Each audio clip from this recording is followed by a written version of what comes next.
Everyone has a story. They just don't always have a place to share it.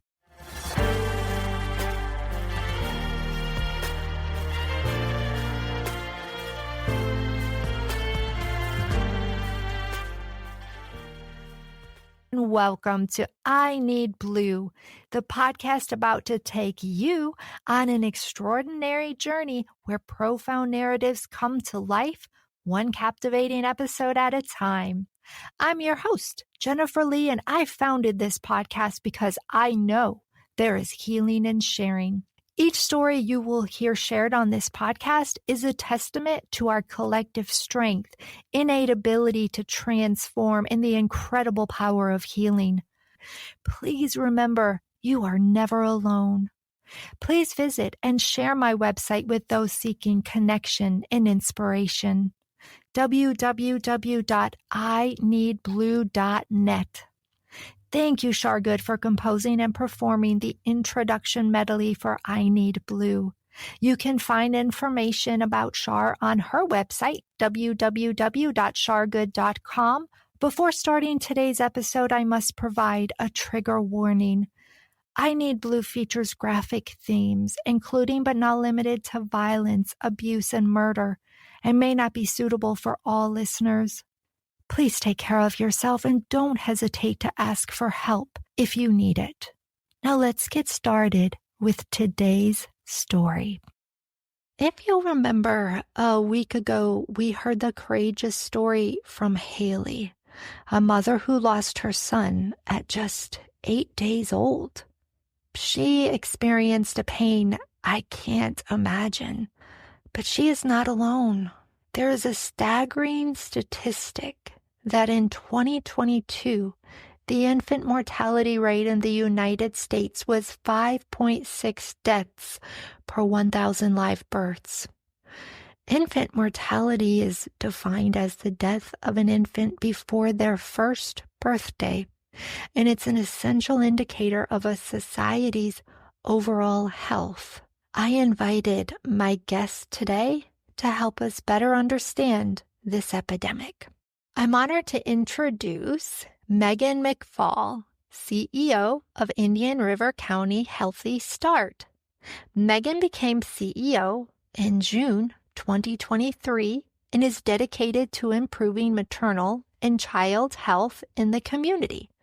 She focuses on reducing maternal, fetal, and infant mortality while also working to enhance family engagement and promote healthy literacy in Indian River County. Megan began her career over 25 years ago, driven by a deep desire to care for others. She moved to Vero Beach in 1985 and has made a difference in local family lives with 2 decades of experience managing teams and fostering compassionate care. Before becoming CEO, Megan spent 17 years at Cleveland Clinic, Indian River Hospital, where she held leadership roles. One is Director of Women's Healthcare, a position allowing her to impact mothers and children directly. Megan, thank you so much for being my guest today, and welcome to the I Need Blue podcast. Thank you so much. I'm very honored to be here. This topic is near and dear to my heart. So anytime I have the opportunity to share information and to get more people knowledgeable about infant and fetal loss, I feel very blessed. So thank you.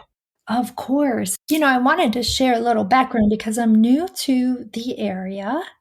And so how I came across you all is you are offering a workshop on trauma-informed care. And I was like, oh, I would really benefit from that. So I signed up, and then the hurricane came through, so it had to be rescheduled, and I couldn't then make the dates.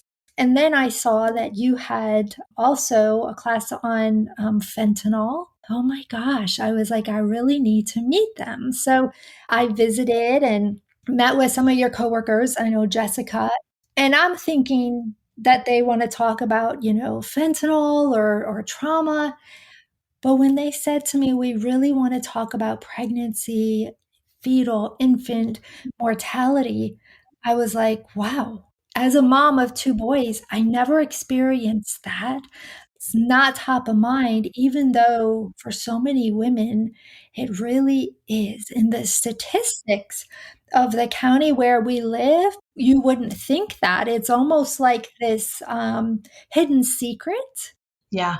It's things that you don't talk about, right? Because it's not glamorous, it's not sexy, it's not, and it doesn't pertain to everybody, but it does. And that's what people need to understand. It really does pertain to everybody. Like you stated in your beautiful opening, the health of women and children often really determines how healthy your community is.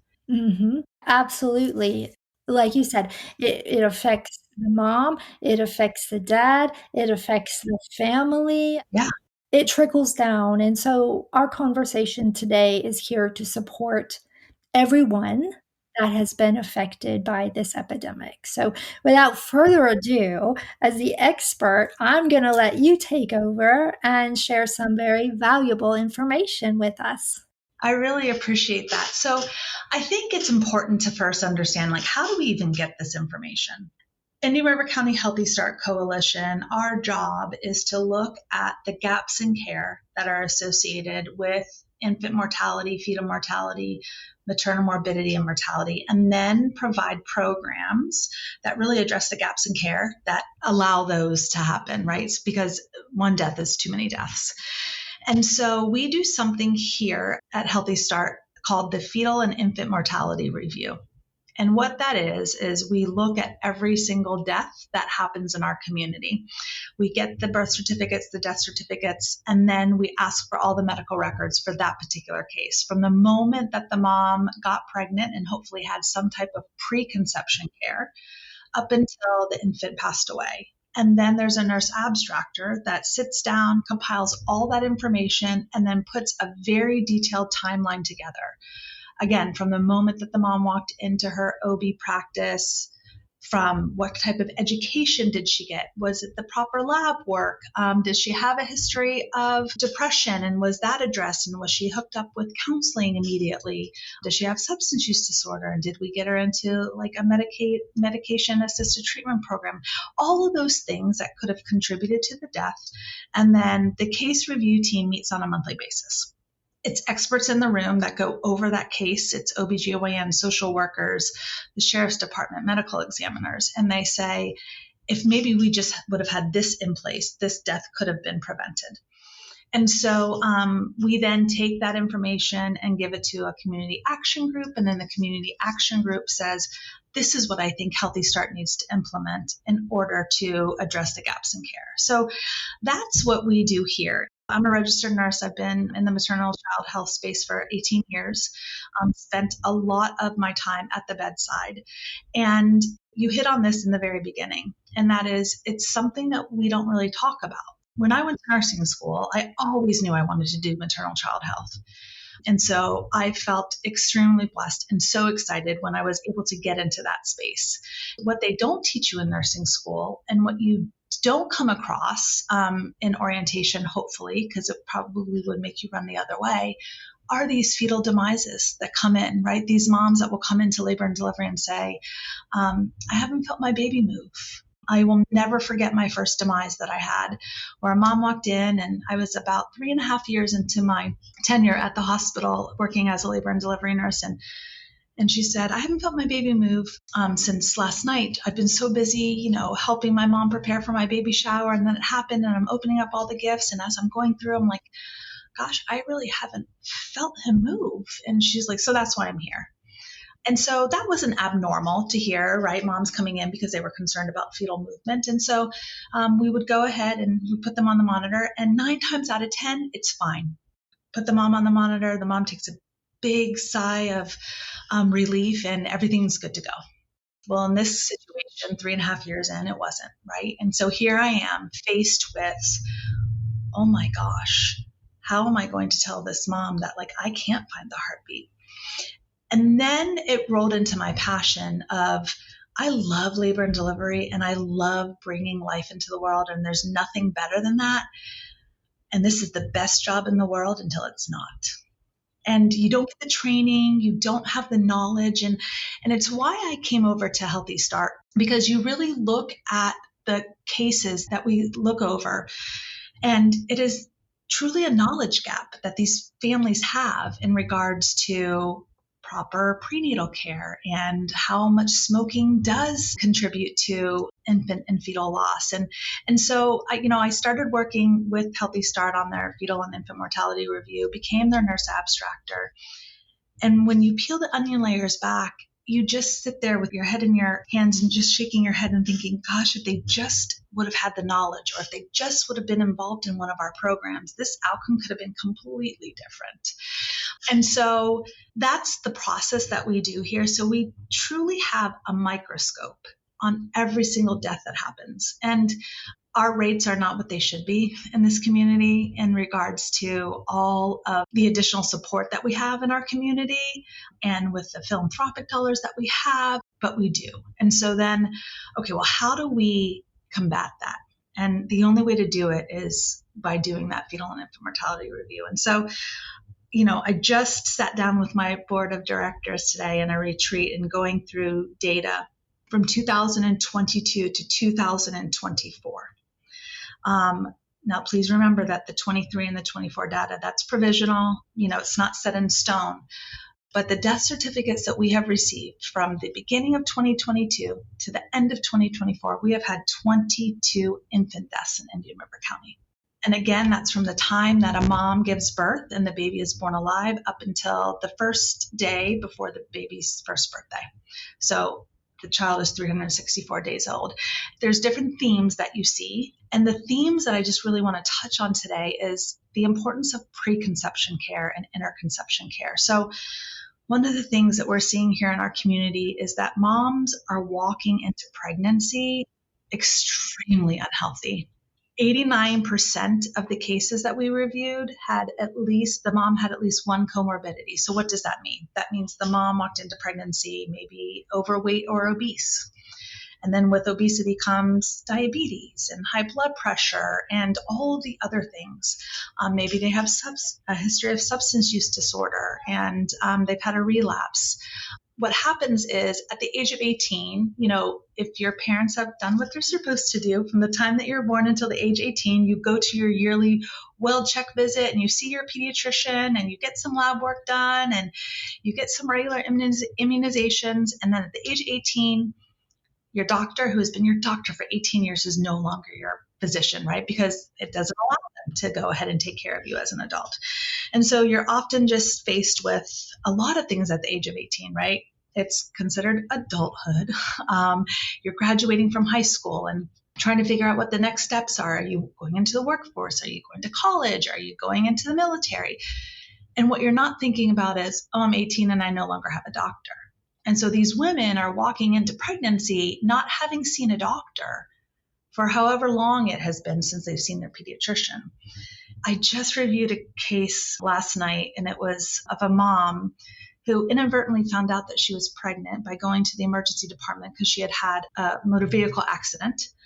Found out she needed some imaging done in the emergency department. Anytime you need a CAT scan or an X-ray, if you're of childbearing age, they make you do a pregnancy test. And lo and behold, she's 5 weeks pregnant. She didn't know. But the other thing that she didn't know is that she was diabetic. Her blood glucose was 296. So when she went to the obstetrician at 8 weeks gestation, she had her hemoglobin A1C drawn, which shows you what your blood sugar has been over a 3-month period. And it was 10.7. Now that is well above what it should be. And that means that her blood sugars have probably been running over 300 for months. And the OB provider in the notes had written, well, when's the last time you saw a primary care provider? Oh, it's been quite some time. And so unfortunately, that mom from 5 weeks to 37 weeks did her very best job to go ahead and carry that baby to term.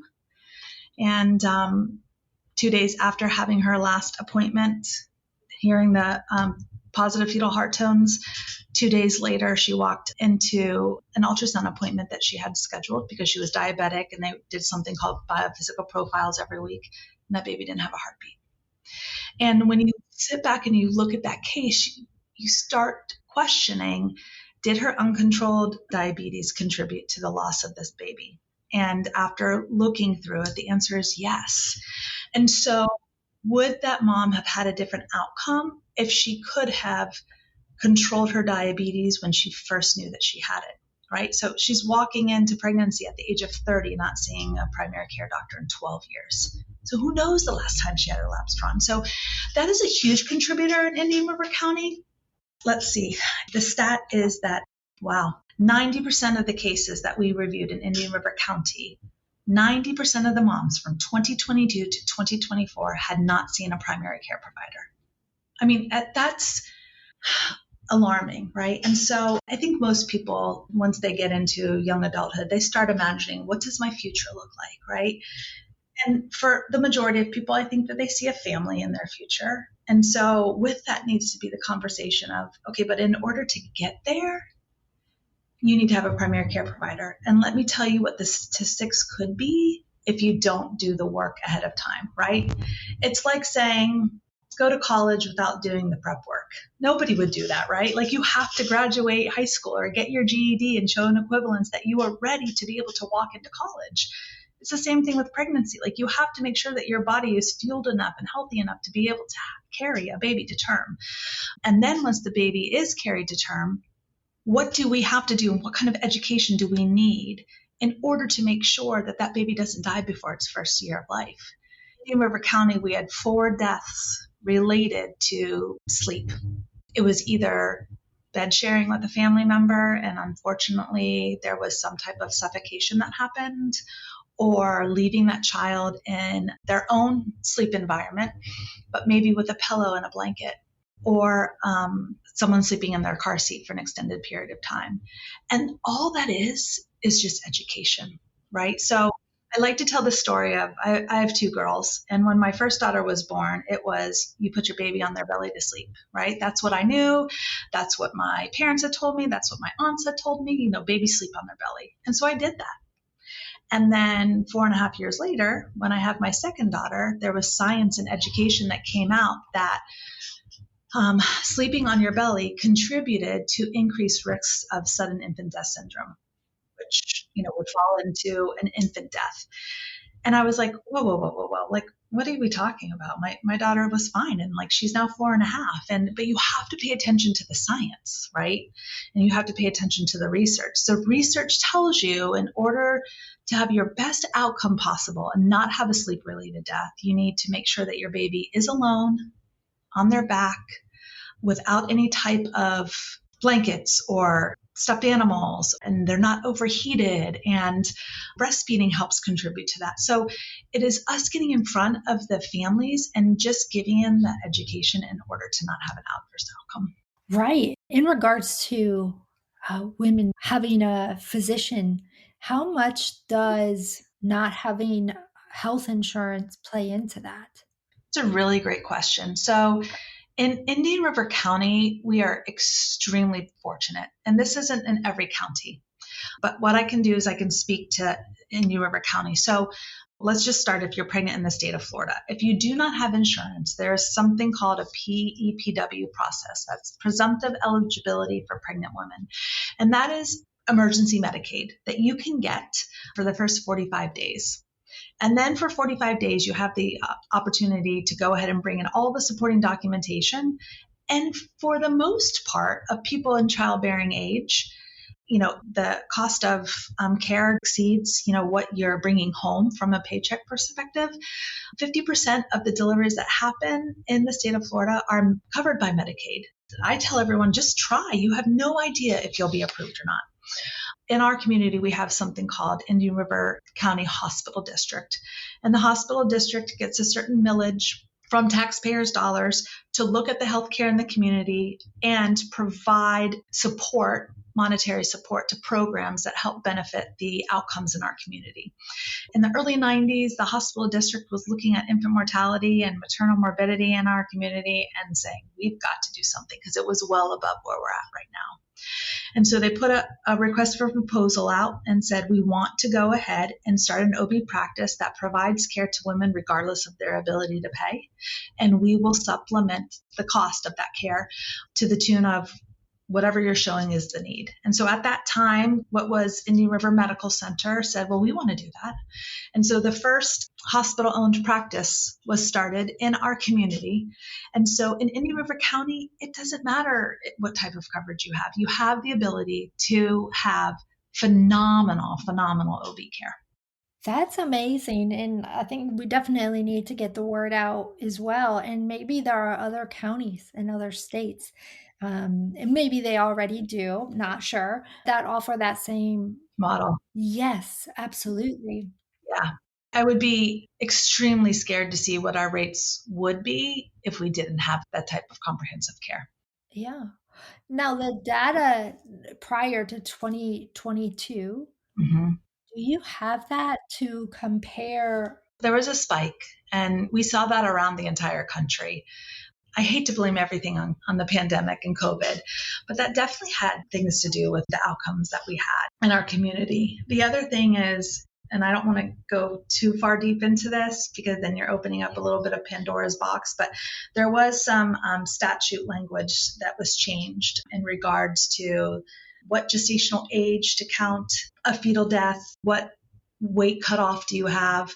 There used to be that within the statutes, and there isn't that any longer. And so sometimes we'll be reviewing a 18-week infant death that happened, that was born, the baby weighed 310 grams, but showed signs of life. So then that baby gets a birth certificate because it did show signs of life, but there's no way that that baby would have survived outside the room. That's a very, pre-viable age. And so that contributed to some of our numbers being skewed a little bit.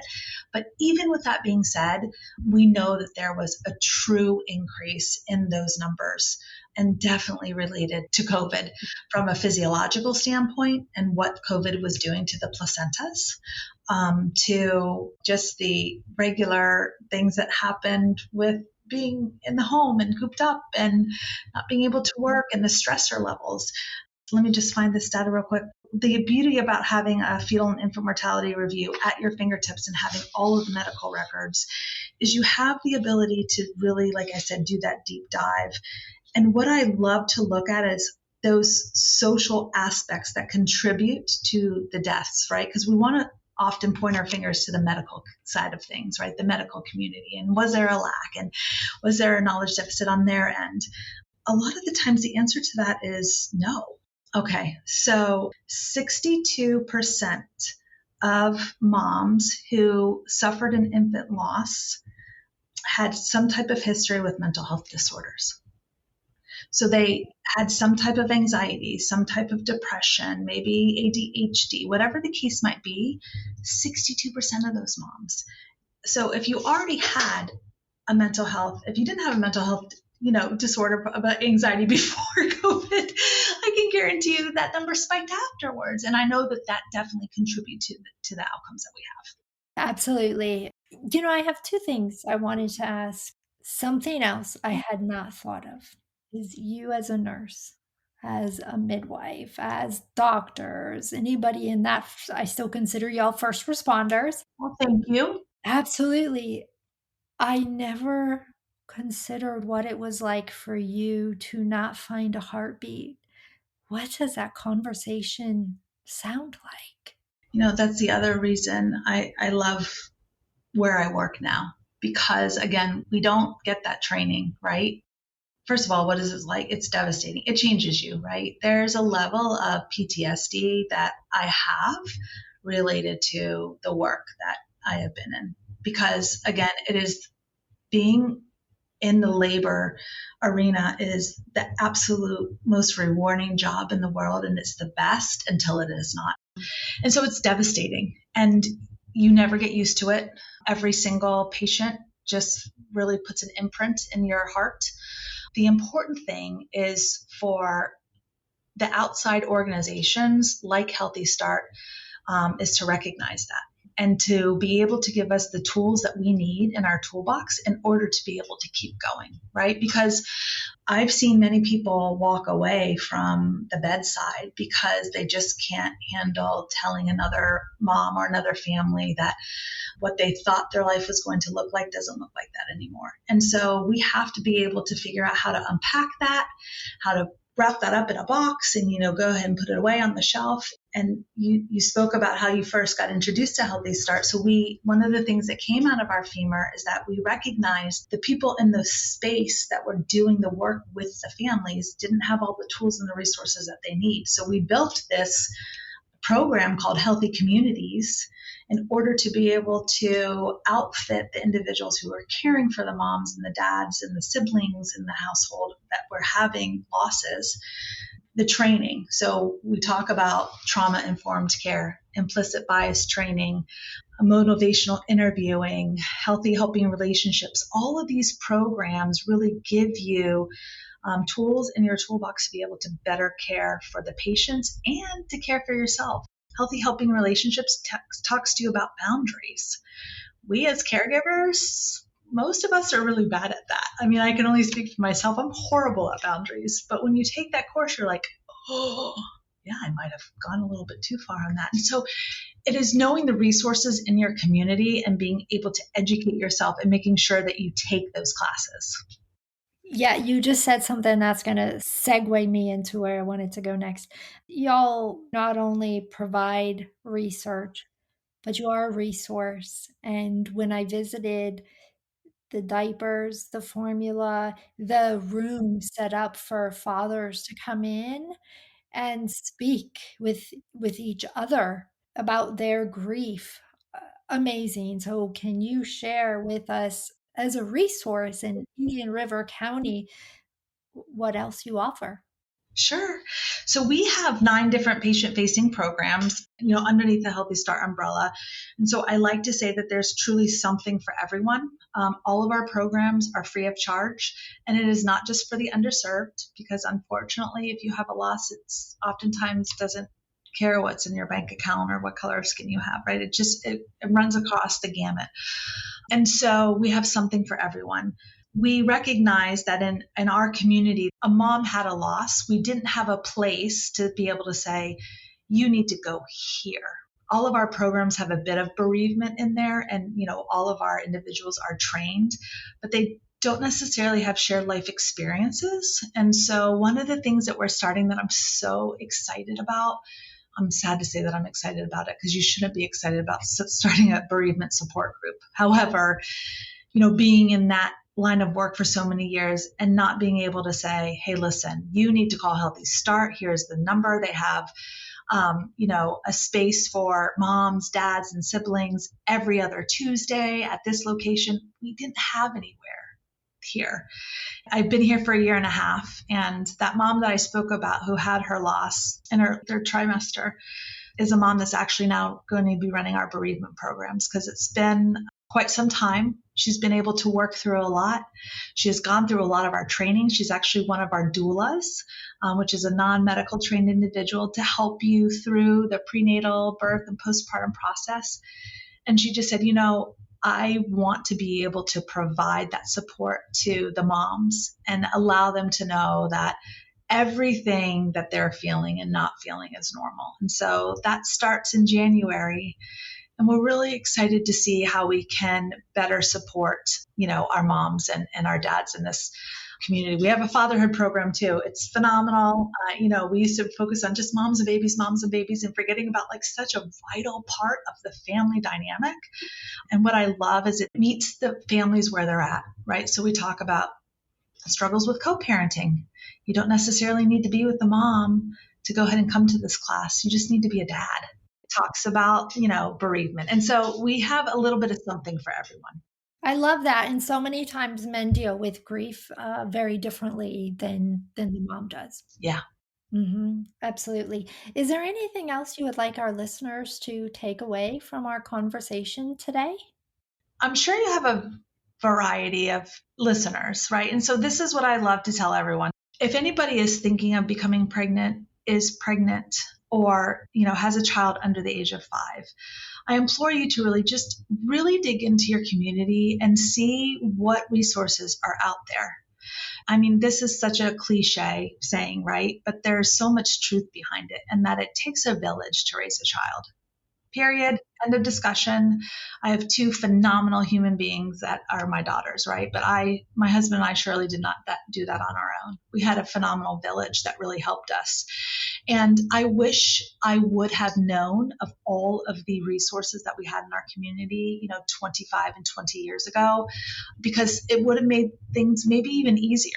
And so I would recommend everyone just finding out what resources you have in your community. If you live in the state of Florida, you have access to a Healthy Start Coalition. Every single county either has a Healthy Start Coalition or has access to one. So the smaller counties may not have their own coalition, but they have access. And every coalition, again, is bound to look at the outcomes in the community in regards to maternal child health and building programs. So if you live in the state of Florida, look at your local Healthy Start Coalition, call them up and say, what do you have for me? Love it. And my final message is don't be afraid to ask for help. You are not alone. Yes, absolutely. Megan, thank you for being my guest today on the I Need Blue podcast. Thank you for having me. I really appreciate it. I'm so glad we got connected. I'll be excited to see you come to our trainings. Knowledge is power, right? Oh, absolutely. And thank you for listening. This is Jen Lee with the I Need Blue podcast. If you want to learn anything and everything about I Need Blue, visit my website, www.ineedblue.net. And remember, you are stronger than you think. Until next time.